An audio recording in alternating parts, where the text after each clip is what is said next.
Cenk was on Chris Cuomo's primetime CNN show last night debating Kayleigh McEnany, that is the Trump supporting woman who he's debated on the show before. And there were actually a few topics represented in this segment. The first one had to do with the economy. And I actually really liked your answer here, Cenk. I thought this was strong, yet calm. Interesting, a rare compliment, thank you. Yeah, let's take a look. Well, it's a debate within the administration whether now is the time to give yet another tax cut. This is a key part of the president's strategy. He's having this debate and he's having it publicly in front of and with the American people. But tax cuts work. This is the hottest economy on record. No arguing with the Trump economy. It's why we're going to win in 2020. He says the economy is fantastic and we need to cut interest rates. That actually makes no sense at all. If the economy was booming, you'd be worried about inflation. And you wouldn't be cutting interest rates, you'd actually be increasing the interest rates. The reality is that the economy is not booming. Every economist in the country is worried about a recession. And in fact, the Trump administration is deeply worried about a recession. They just told donors that there was a moderate risk of recession. And the only reason they're considering a payroll tax cut, which would actually go to the employees, is because they know the only thing that actually stimulates the economy is not supply side economics, but actually getting finally the American workers some sort of relief. But and the reason they're considering that now, and Trump is obviously lying about that he wasn't, it's not connected to the recession, is because they're really, really worried we're about to hit a recession. Well, look, I mean, there is a little bit. By the way, Kayleigh, when we do hit the recession, will you come back on here and admit the supply side economics and tax cuts for the rich didn't work? It's really quite disgusting that you're rooting on a recession. No, first of all, you did a great job, but we got to talk about the way that she handled that, because you guys had her cornered the entire time, right? And she was very defensive, and this is what the right wing does when they're cornered. They automatically accuse you of doing something to intimidate you or to shut you up or to stop a very real point that many Americans are feeling right now. Just before we went on air, a story broke from Time that talked about the boom in the service jobs that are available. And what's the quality of those jobs?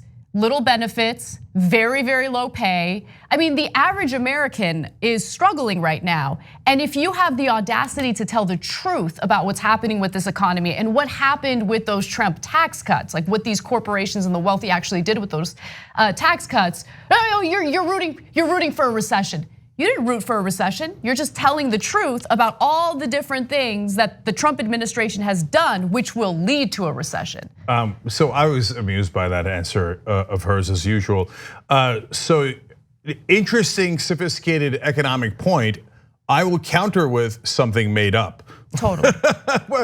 I never said I was hoping that a recession would come. I said I was worried that a recession would come. And in fact, if you watch the Young Turks, I've said that many times. I think it's a bad idea when people like Bill Maher say that they're rooting for a recession. Even, in fact, yesterday on the program, before I went on CNN, I said, be careful what you wish for. Recessions can turn disastrous and affect millions and millions of people. It reminded me of the people rooting for Trump to win because then things might get better after they get worse. Be careful on things getting worse. Unfortunately, whether we want it or not, that recession appears to be headed in our direction.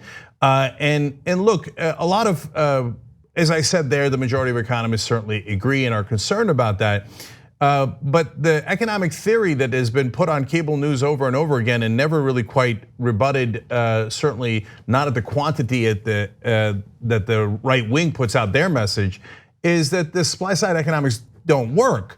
The only way to stimulate the economy is actually to get money to average Americans so they spend it because they're not rich, they don't save it. They immediately put it back into the economy that circulates it within the economy and creates a healthier one.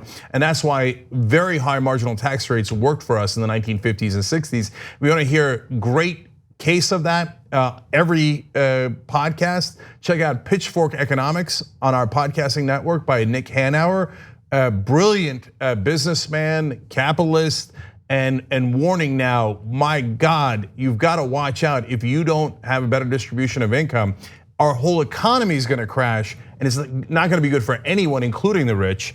And if you, by the way, if you want to watch the whole CNN appearance, we put it up on TYT.com. You can see it there. And then finally, look, I don't want, so the things that she said wrong, Chris and I agreed that she was wrong because she had the facts. She misstated the facts. She misstated what I said. But Chris doesn't agree with me very often, including in the first comment, which is like, it's his right not to agree. And that's why he's in the middle. But the thing that I brought up in the beginning is grading. It's what we talked about yesterday as well. Which is, I mentioned, look, the president's a lunatic. And the whole talk of buying Greenland and being upset, et cetera, and talking about how he's the second coming of God. And Chris dismissed it out of hand, like, oh, we're not gonna do the 25th Amendment, let's get real and talk about real policies. Yeah, so that's okay, and that's Chris's position.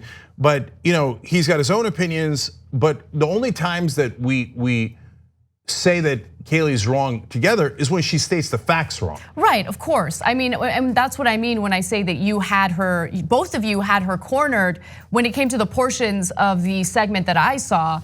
Now, one of those portions actually happened to be on gun control as well, so let's discuss that a little bit. So the topic of Donald Trump flip-flopping on possible gun control legislation came up during this interview. And of course, McEnany is gonna defend Trump and pretend as though he never flip-flopped, but you really held her feet to the fire, so let's take a look. Background checks. Is there an appetite, or is the Atlantic reporting right that the president told the NRA, don't worry about it, it's not gonna happen?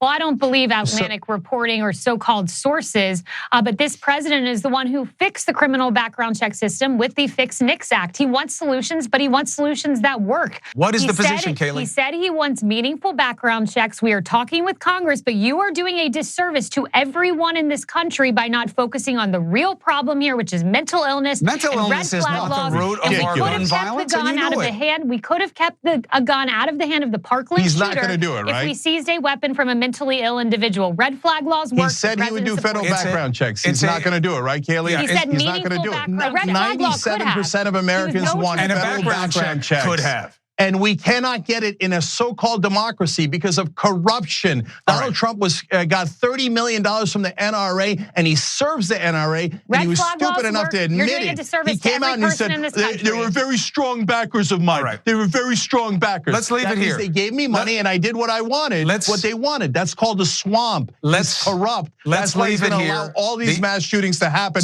over and over again. That's ridiculous. So, okay, we'll get to the substance in a second, but you did the Trump impression, which I don't think I've ever seen on cable news. I mean, I don't watch it 24/7. I'm sure it's happened at some point, but we were all kind of gathered around a TV in the studio watching you. Oh, that's cool. Yeah. Not all, like a few of us, I guess. Oh, okay. So anyway, when you started doing the impression, like we all erupted. Like it was funny. It's really funny because I got a bunch of comments, obviously on Twitter, which always happens. But and some people were like, "Oh, that's cool that you did," and other people were like, "Hey, that's unbecoming on cable." Come on. Okay, hold on. The funny thing is, I didn't even notice I was doing it. Like people think like, "Oh, I planned it out and stuff." I just do it naturally. Like I do it at home. Whenever anybody says anything stupid, I do it in the Trump voice. I'm like, oh, it's a very strong dinner you made. Well, that would be me saying something stupid about my wife. Okay, so I even do it to myself. So it wasn't like planned or anything. I just naturally did it because that's Trump and he's an idiot. It was funny. It's for anyone who says it's unbecoming. I mean, we're talking about Trump.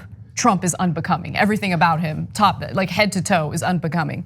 But let's talk a little bit about the point she brought up, and I think you made a great point, but at the same time, I wish every single time a right winger brings up mental illness, they're immediately met with, all right, well, mass shootings have been happening for years now, so where's the fighting for mental illness? Do you guys only care about mental illness after a mass shooting happens so you guys can deflect and use mental illness as the scapegoat? Yeah. But the point that you did make was good, so I thought it was strong, and I love that you had an opportunity to talk about corruption. Yeah, so that apparently was somewhat controversial because that also got some play afterwards. I love what you're saying, and I wish I'd said that too, because they've never introduced a bill to increase mental illness funding, so they're totally full of it on that. But again, I said corruption as a matter of course, because it's obviously the reality of why he does what he does and why a lot of the politicians do it. But afterwards, people are like, whoa, calling Trump corrupt. I'm like, really? Like what, whoa?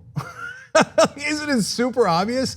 And I guess it's not super obvious to a lot of people because people don't often say it. Yeah, if you take $30 million from somebody, and then they tell you what to do, and then you do it, and you admit publicly. He came out of the meeting with Wayne LaPierre, and Trump said, well, they were very strong backers of mine. Right. And so I changed my position, and now I'm against background checks.